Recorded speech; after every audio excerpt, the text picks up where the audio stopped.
আমরা এই চাঁদাবাজদের প্রতিষ্ঠিত করার জন্য সেদিন কি আমরা এই বিজয় দেখেছিলাম?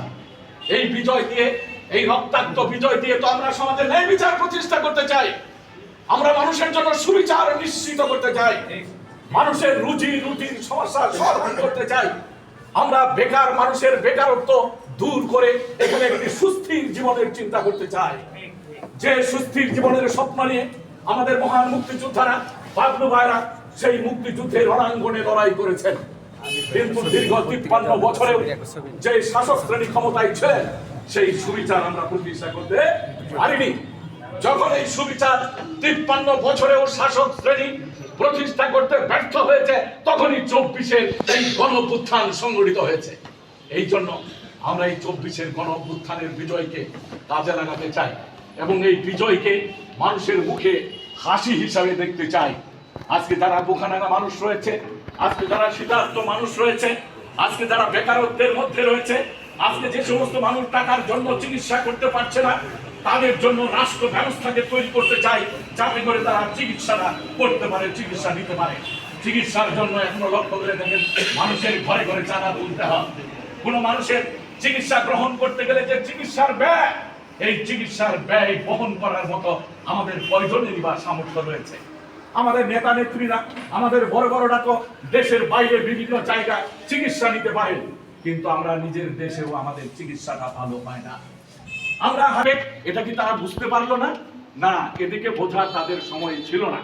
শুধুমাত্র তাদের পকেট ভারী করার জন্য, নিজেদের অর্থ সম্পদের পাহাড় গড়ে তোলার জন্য তারা 53 বছর কাটিয়েছে। আমি আমার বক্তব্য সংক্ষিপ্ত করছি বন্ধুরা। এই 53 বছরের যে আমাদের জাতীয় সংসদ ছিল, এই জাতীয় সংসদে লক্ষ্য করে দেখেছেন, এখনো আপনারা সেই তথ্যগুলো খুঁজে দেখেন, শুধু এক দল আরেক দলকে গালিগালাজ করতে আমাদের সংসদে সময় চলে গেছে।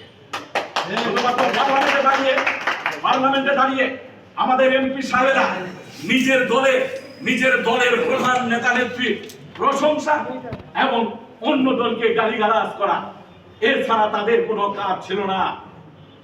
এই জন্য আমরা একটি কার্যকর সংসদ গড়ে তুলতে চাই।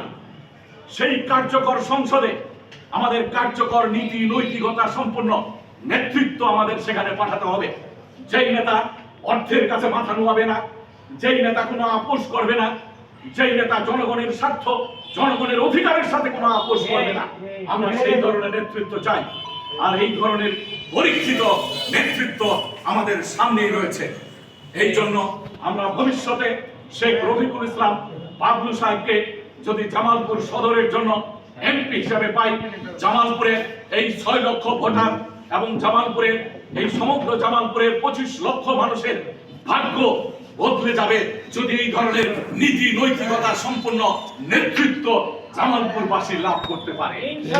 এই কারণে আমি আহ্বান জানাতে চাই যে আসুন আমরা আসলে সামনে যদি সুষ্ঠু, সুন্দর এবং অংশগ্রহণমূলক একটি সুস্থির পরিবেশে সংস্কার মুক্ত হয়ে সংস্কারের মধ্য দিয়ে একটি সৃষ্ট সুন্দর প্রত্যাশিত পরিবেশে ভোট অনুষ্ঠিত হলে প্রতিটি মানুষ যাতে ভোট দিতে পারে, আর তারা যাতে যোগ্য এবং নীতি নৈতিকতা সম্পন্ন, যিনি চাঁদাবাজির সঙ্গে যুক্ত নন, যিনি সন্ত্রাসের সাথে যুক্ত নন, যিনি জনগণের অধিকারের বিপরীতে দাঁড়িয়ে কোনো কাজ করেছেন এমন রেকর্ড যার চরিত্রে নেই, এমনই ব্যক্তিকে আমরা নেতা হিসেবে সামনে পেতে চাই।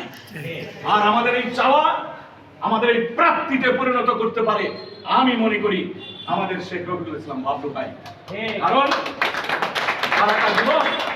ঢাকা বিশ্ববিদ্যালয়ে পড়ুয়াকালীন সে ডাকসুর নির্বাচন করেছে এবং ছাত্র ইউনিয়ন মেনন গ্রুপের তিনি ভারপ্রাপ্ত সভাপতি ছিলেন এবং তিনি বীর মুক্তিযোদ্ধা।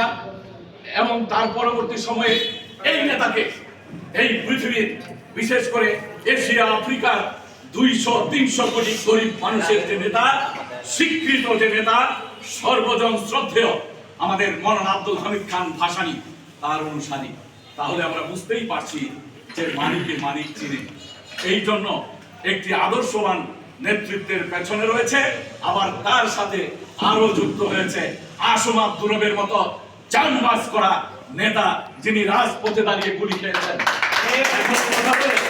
এখনো কথা বলে আমি তারা ভয় পাস, আমার পিঠের কাপড় তুলে দেয়, এখনো রক্তের দাগ আছে কিনা 1974 সালের 17ই মার্চ যে গুলি করা হয়েছিল সেই সিটা গুলিগুলো এখনো বোধহয় চামড়ার নিচে খুঁজতে পারি। সুতরাং আমাদের কাছে যে নেতৃত্ব রয়েছে, ইনশাআল্লাহ আমরা সকল প্রকার অন্যায় অবিচার মোকাবেলা করে একটি গণতান্ত্রিক বাংলাদেশ প্রতিষ্ঠার জন্য, মানুষের অধিকার প্রতিষ্ঠার জন্য এবং বাংলাদেশকে জনগণের বাংলাদেশ বানানোর জন্য আমরা সামনের দিনগুলোতে এগিয়ে যাব। তোমাদের মতো তরুণ, তত্ত্বজা তরুণ, তোমরা যারা অন্যায়কে সমর্থন করতে পারো না, তোমরা ন্যায্যতার পক্ষে, ন্যায় বিচারের পক্ষে, ইনসাফের পক্ষে তোমরা তোমাদের সকল সামর্থ্য নিয়ে পাশে দাঁড়াবে। আমরা তোমাদের সাথে আছি।